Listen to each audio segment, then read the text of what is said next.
పాఠశాల, వేద పాఠశాల, ఆధ్యాత్మిక విద్యార్థుల అధ్యయనశాల, ఆధ్యాత్మిక జీవిత పాఠాల పరిశోధనశాల. ఆది నుండి బైబిలు క్లుప్త అధ్యయనానికి మరో సదవకాశం. ఆయా వ్యక్తుల జీవిత పాఠాలు నేర్చుకునే మరో సువర్ణవకాశం.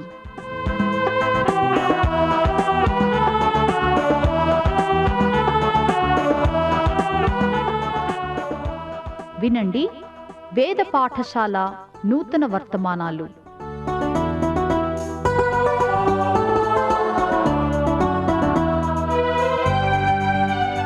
వేద పాఠశాల రేడియో శ్రోతలకు స్వాగతం. ప్రభు శిష్యులతో జరిపిన సుదీర్ఘమైన కొండమీద ప్రసంగాన్ని ధ్యానిస్తున్నాం.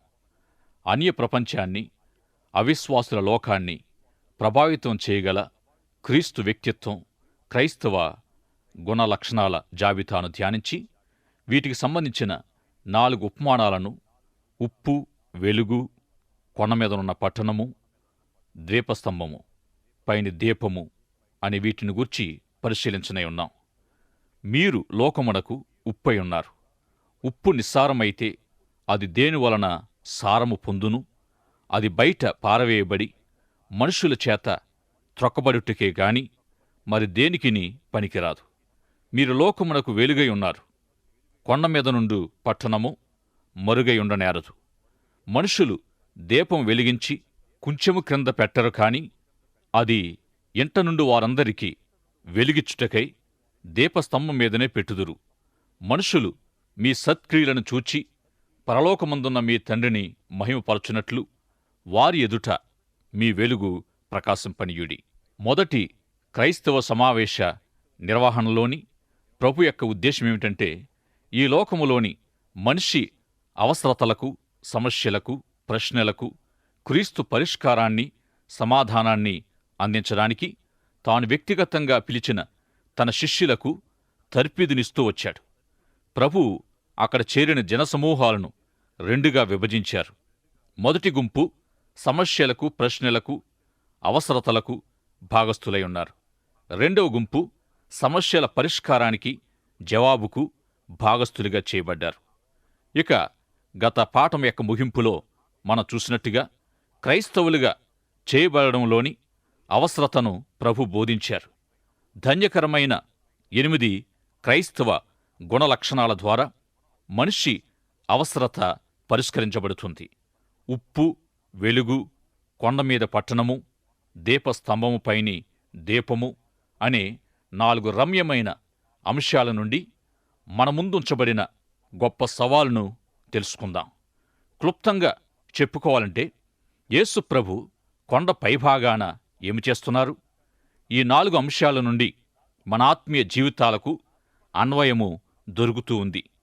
చెప్పాలంటే మత్తయి సువార్త 5వ అధ్యాయము మొదటి 12 వచనాలు బోధ కాగా అక్కడ నుండి మిగిలిన సమాచారమంతా అన్వయమయుంది. క్రైస్తవులు కావడములోని అవసరత, క్రైస్తవులకు ఉండవలసిన వ్యక్తిత్వం, లక్షణాలు, సమాజాన్ని ప్రభావితం చేయగల సవాలు అనేవే మత్తయి 5, 6, 7 అధ్యాయాల్లోని సారాంశం. మీరు లోకానికి ఉప్పు అంటే దీని అర్థమేమిటి? ఈనాడు ఉన్నట్టుగా పదార్థాల శీతలీకరణ పద్ధతి ఆనాడు లేదు. ఇప్పుడు విద్యుత్ సహాయముతో అత్యాధునిక విధానములో పదార్థాలు చెడిపోకుండా రిఫ్రిజిరేటర్స్ ఎన్నో రకాలు మార్కెట్లోనికి వచ్చాయి. ఆ దినాల్లో మాంసం లాంటి పదార్థాలను ఉప్పులో ముంచి దాచుకునేవారు. ఈ లోకములో ప్రభు పక్షంగా జీవించే క్రైస్తవులకు అర్థాన్ని, నిర్వచనాన్ని చెప్పి వారు తన ఉప్పుగా జీవించాలని ప్రభు చెప్పారు. ఈ లోకము చెడిపోయే మాంసం లేక పాడైన పదార్థం వంటిదిగా ఉన్నప్పుడు అట్టి లోకానికి తన ప్రజలు ఉప్పు వంటి వారని చెప్పారు. దాని కాలుష్యము నుండి, చెడిపోయిన స్థితి నుండి ఈ లోకాన్ని కాపాడవలసిన వారు కూడా క్రీస్తు శిష్యులే. ఈ విధంగా వారు లోకానికి పరిష్కారము మరియు సమాధానము కాగలరు. అప్పుడే క్రైస్తవ వ్యక్తిత్వం అన్య ప్రపంచాన్ని ప్రభావితం చేయగలుగుతుంది. ఉప్పు లేకుండా తినదగిన పదార్థం ఏముంది? ఇక రోజువారీ ఆహారానికి తప్పక ఉప్పు వాడకం క్రమంగా ఉండాలి. చివరికి ఎద్దులు, ఆవుల్లాంటి పశువులకు కూడా వాటి ఆహారములో ఉప్పు ఉన్నప్పుడే ఆసక్తితో నాకుతాయి. ఇక కొండ దిగువన ఉన్న ప్రజలను వారికి చూపించి ఏదో పైకి జీవిస్తున్నట్టుగా కనబడుతూ ఉన్నప్పటికీ నిజమైన జీవము వారిలో లేదు. వారికి ఆశీర్వాదము లేదు. మానవులందరి కొరకు తండ్రి అయిన దేవుడు నిర్ణయించిన జీవాన్ని వారింకా పొందలేదు. దేవుని కృపాస్థాయిని వారింకా చేరుకోలేదు. గనుక క్రీస్తు శిష్యులు ఆ కొండ దిగువకు వెళ్ళి వారిని కలుసుకొని జీవాన్నిచ్చే నమూనాలుగా, జీవిత సూత్రాలుగా వారి మధ్యలో జీవిస్తూ ఈ క్రీస్తు శిష్యుల్లోనే వారు జీవాన్ని కనుగొనేటట్లుగా లోకాన్ని ప్రభావితం చేయాలని ప్రభు చెప్పారు.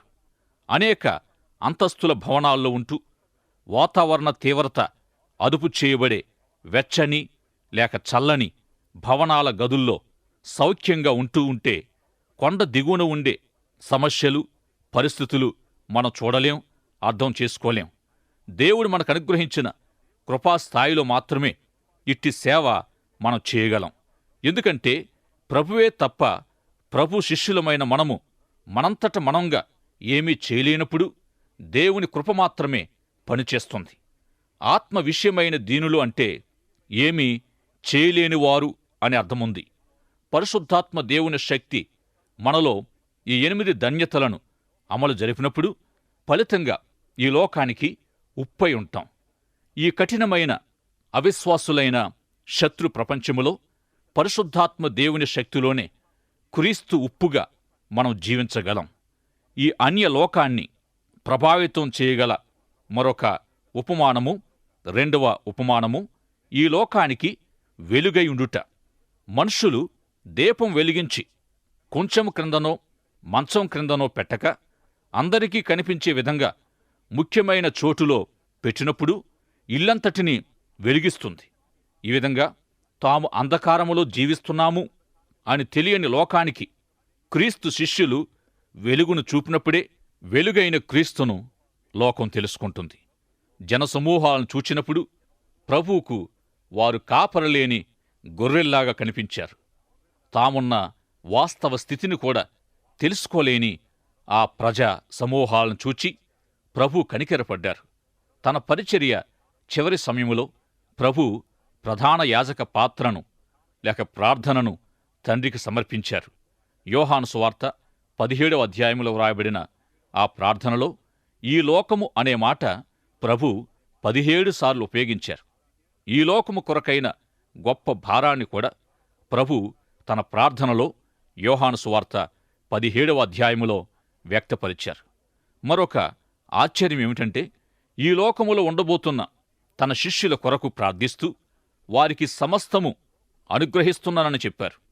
మీరు లోకమునకు వెలుగు అనే ఈ వాక్యము గ్రీకులో మీరు మాత్రమే ఈ లోకానికి వెలుగు అని వ్రాయబడింది. క్రీస్తు వెలుగును లోకానికి ప్రసరింపచేసే క్రీస్తు శిష్యులే కొండ దిగువన ప్రజలలో ఉన్న సమస్యలకు, ప్రశ్నలకు పరిష్కారం కాగలరు. ఇక 3వ ఉపమానము దీపస్తంభం పైనున్న దీపము. ఇది కూడా ఎంతో రమ్యమైన సాదృశ్యమయుంది. కొండపైకి వెళ్ళి ప్రభుతో చేరకముందు యేసుప్రభు శిష్యులు వెలిగించబడని కొవ్వొత్తు వలె ఉన్నారు. అయితే యేసుప్రభుచే పిలువబడి ప్రభువుచే వెలిగించబడిన పిమ్మట వారు క్రైస్తవులుగా చేయబడడంలోని అవసరతను, ప్రాముఖ్యతను, ప్రయోజనాలను వారు తెలుసుకోగలిగారు. ప్రభు వారిని వెలిగించి వారిని, వారి దీపాన్ని దీపస్తంభంపై ఉంచారు. ప్రభు వారిని వెలిగించాడు. ప్రభువే వారిని దీపస్తంభం పైన ఉంచారు. యోహాను సువార్త 15వ అధ్యాయము 16వ వచనములో తాను వారిని ఏర్పరచుకొనడంలో ఇట్టి అర్థాన్నే తెలియజేస్తూ ఉన్నారు. మీరు నన్ను ఏర్పరచుకోలేదు, నేనే మిమ్మును ఏర్పరచుకున్నాను. మీరు ఫలించడానికి, మీ ఫలము నిలిచి ఉండడానికి ఈ విధంగా ఏర్పరచుకున్నానని తెలియజేసిన రీతిగా వారిని వెలిగించి వారి వెలుగు లోకమంతటా వెదజల్లబడడానికి వారిని దీపస్తంభంపై ఉంచారు. ఆటలాడుకునే పిల్లలు తాబేళ్లను ఇంటి ముందు ఉండే కంచెలపై ఎక్కించి ఆటలాడతారు. ఈ తాబేలు అనేది తనంతట తాను ఎక్కలేదు, ఎవరైనా ఎక్కించాలి. అలాగే ప్రభు శిష్యుడు నిస్సహాయమైన ఓ తాబేలు లాంటివాడు కాగా ప్రభువే అతనిని పైకెక్కించి దీపస్తంభంపై నిలువబెడతాడు. ఇక చివరి ఉపమానము 4వది, మరుగైయుండనేరక అందరికీ కనపడుతూ ఉన్న కొండమీద పట్నంగా ప్రభువు వారిని ఉంచారు. క్రీస్తు శిష్యులైన వారు తాము క్రీస్తు శిష్యులమనే వాస్తవాన్ని దాచలేరు. లోకానికి ఉప్పై లోకానికి వెలుగైన క్రీస్తు శిష్యులు దాగి ఉండరు. ప్రియ సోదరుడా, సోదరి, నీవు క్రీస్తు శిష్యుడవా? ఒకవేళ క్రీస్తు శిష్యుడవైతే అట్టి వాస్తవాన్ని దాచిపెట్టి ఉంచావా? రహస్యపు శిష్యరికమనేది వాక్య విధానములోనే లేదు. పరలోకమందున్న మీ తండ్రి మహిమపరచబడినట్లు ఈ లోకం ఎదుట మీ వెలుగు ప్రకాశింపచేయుడి. దేవుని కొరకు గొప్పగా వాడబడిన వారంతా ముందుగా దేవుణ్ణి గొప్పగా ఆరాధించినవారు. దేవునిలోనికి వారి రాక ఎంతో అర్థవంతము, ఫలవంతము అయినట్లే దేవుని నిమిత్తము వారు బయలు వెళ్ళినది అర్థవంతమై ఫలవంతమై ఉంటూ వచ్చింది. నీవు అర్థం చేసుకోగలిగినట్టయితే మొదటి 4 ధన్యతల మార్గం దేవునిలోనికి రావడమయుండి తద్వారా దేవుడు నీ జీవితంలో పనిచేసే అద్భుతాన్ని జరిగించగలదై ఉంది. ఇక కొన్ని కార్యాలైతే ఏకాంతములో జరిగేవయున్నాయి. ఉదాహరణకు సంగీతాన్ని అభ్యసిస్తూ సంగీత వాయిద్యాలను వాయించడములో నైపుణ్యము సంపాదించవలసిన వారు 10 గంటల పాటు నిర్విరామంగా కృషి చెయ్యాలి. కాని క్రైస్తవ శిష్యత్వ జీవితము ఎంతకీ ప్రార్థనా గదిలోనే ఉండడం కాదు. కొండ దిగువనే క్రైస్తవ వ్యక్తిత్వం అభివృద్ధి చెందుతుంది. మానవ ప్రవాహములోనే శిష్యరేఖపు జీవితం వెళ్ళవలసి ఉంది. మొదటి 4 ధన్యతల సారమిదే. మొదటిగా మనము దీనులు కావాలి. తగ్గించుకున్న వారంగా, దుఃఖము తెలిసిన దుఃఖితులుగా, సాత్వికులుగా, ఆకలి దప్పులు గలవారుగా మనం ఉండాలి. సరియైన దాని కొరకైన కోరిక సాత్వికాలతోనైనట్టి ఒప్పందం కొండ దిగువనే జరగాలి. కొండ క్రింద భాగాన్ని ఎప్పుడూ విడిచిపెట్టకూడదు. అలా అయితేగాని 5, 6, 7 ధన్యతలను మనం పొందలేం. 5వ ధన్యత, కనికరము గలవారు ధన్యులు. కొండ దిగువకు వెళ్లకుండా షరతుల్లేని దైవ ప్రేమ కనికరాలను ఎప్పుడు ఎక్కడ కనపరచగలం? ఎన్నో కొరతలు, అక్కరలు, అవసరతలతో నిండిన కొండ దిగువకు మనలో నింపబడిన దైవ ప్రేమ మనలను తీసుకుని వెళుతుంది. ఈ విధంగా ఆయా సమస్యలకు సంబంధించి ఉన్న ప్రజల దగ్గరకు వెళ్లిన వారిని ఈ లోకము హింసిస్తుంది. తాను పొందే హింస లేక శ్రమ ద్వారా క్రీస్తు శిష్యుడు రుజువు చేయబడతాడు. 5వ ధన్యత నుండైనా మిగిలిన ధన్యతలు బయలువెళ్లే అనుభవానికి చెందుతాయి. ఆత్మలో దీనులైన వారు తాము దీనులమని తెలుసుకున్న కారణంగా దుఃఖపడతారు. అదేవిధంగా సాత్వికులైన వారు నీతి కొరకైనట్టి కోరిక లేక ఆకలి దప్పికను కలిగి ఉంటారు. కనికరము గలవారు శుద్ధ హృదయ స్థితికి నడిపించబడతారు. సమాధానకారకులు హింసించబడతారు. ఈ ధన్యతలు ఒకదానితో ఒకటి కలిసి ఉంటూ ఒకదాన్నుండి వేరొకదానికి నడిపించబడడం మనం చూస్తున్నాం. ఆత్మలోని దీనత్వం కొండపైకి మనల్ని కొంతవరకు తీసుకెళ్తుంది. దుఃఖపడిన స్థితి మరికొంచెము ముందుకు నడిపిస్తుంది. అప్పుడు సాత్వికం వచ్చి 3 దూరము నడిపించగా నీతి కొరకైన ఆకలి, దాహము నిన్ను కొండపైకి ఎక్కిస్తాయని మార్టిన్ లాయిడ్ జోన్స్ వివరించాడు. ఈ ధన్యతలతో నింపబడి కొండపైకి చేర్చబడిన నీవు ధర్మశాస్త్ర భారాన్ని ఇతరులపై మోపే పరిసయ్యుని వలె ఉంటావా? కాదుగాని స్వంత జీవితం కొరకైనట్టి ఆసక్తిని, స్వార్థాన్ని విడిచి షరతులు లేని ప్రేమతో, శుద్ధ హృదయముతో సమాధాన కారకుడిగా కొండ దిగువకు వెళతావు. ఈ స్థితిలో హింసను లేక శ్రమను కూడా ఎదుర్కోవచ్చు. ఇదే ధన్యతల ఫలితం, ధన్యతల సారమయుంది. 8 ధన్యతల సారము నిన్ను లోకానికి ఉప్పుగా, వెలుగుగా, దీపస్తంభంపైని దీపంగా, కొండమీది పట్నంగా ఉంచి, కొండ దిగువన లోకములోని మానవ అవసరతలకు, సమస్యలకు, ప్రశ్నలకు పరిష్కారంగా, జవాబుగా నిన్ను చేస్తుంది. ఈ విధమైన సమాధానాన్ని, పరిష్కారాన్ని లోకానికి అందించే పరిచర్యకు ఉప్పుగా, వెలుగుగా జీవించే స్థితికి నేను కాదు ప్రభువే అనగల దీనత్వము మూలం కాగలదు. దీనత్వముతో, దీనత్వపు దుఃఖములో నేను కాదు ప్రభువా, నీవే, నాతోనున్న నీవే అని చెప్పగలం. 3, 4 ధన్యతల నుండి క్రైస్తవ్యపు అనుభవంలోనే సాత్వికము కలుగుతుంది. క్రైస్తవ్యములోని మార్పు మన యావత్ చిత్తాన్ని ప్రభావితం చేస్తుంది. మన స్వయం, స్వార్థం అదృశ్యమైపోతాయి, బయటికి వెళ్ళిపోతాయి. మనము ఈ ధన్యతల విషయమై దేవునితో యథార్థంగా మాట్లాడాలి. కొన్నిసార్లు మనకు నిజంగా అంతరాలలో ఈ విషయాలు ప్రకారమైన కోరిక ఉండదు. మన తలంపులు, మన భావాలు దేవునికి కనబడకుండా మనము దాచలేం. ఒకవేళ నీకే ఈ విధంగా ఇష్టం లేకపోతే, ప్రభువా నాకివి ఇష్టం లేదని చెప్పినా కొంతవరకు మంచిదే. మన అయిష్టతల్ని మనతోనున్న దేవుడే సరిచేస్తాడు. 5, 6 ధన్యతలు కనికరము, హృదయశుద్ధి. ప్రభు తన శిష్యుల ద్వారానే తన ప్రేమను ఈ లోకానికి అందిస్తూ ఉన్నాడు. ఈ ప్రేమ మనకి చేతకాదు అనే విషయాన్ని ప్రభువుకు తెలియజేసినప్పుడు మనతోనున్న ఆయనే తన ప్రేమను అమలుపరుస్తాడు. కొండ దిగువన ఉండే సమస్యలకు, కష్టాలకు పరిష్కారాన్ని, జవాబును, విడుదలను ఆయనే కలుగుజేస్తాడు. క్రొత్త నిబంధనలోని అతి శక్తివంతమైన గొప్ప సందేశం ఏమిటంటే, దేవుడు మనలో, మనతో ఉన్నాడనేదే. ఈ మేరకు దేవుడు మన ద్వారా తన పరిష్కారాన్ని, జవాబును, మానవ అవసరతలు అన్నిటికీ సరిపడిన సహాయాన్ని అందిస్తాడు. నేను కాదు ఆయనే, నాతో, నాలో ఉన్న ప్రభువే అనే ఒప్పుదల దేవుని పరిష్కారములో, జవాబులో మనల్ని భాగస్థులను చేస్తుంది. 7, 8 ధన్యతలు సమాధాన పరిచర్య ఫలితమై ఉంటాయి. నేను కాదు ప్రభువే అనే అవగాహన మనలో కలిగినాడు ఇక మన జీవితాలు సమస్యగా కాదు, పరిష్కారంగా ఉంటాయి. ప్రశ్నార్థకంగా కాదు, జవాబుగా ఉంటాయి.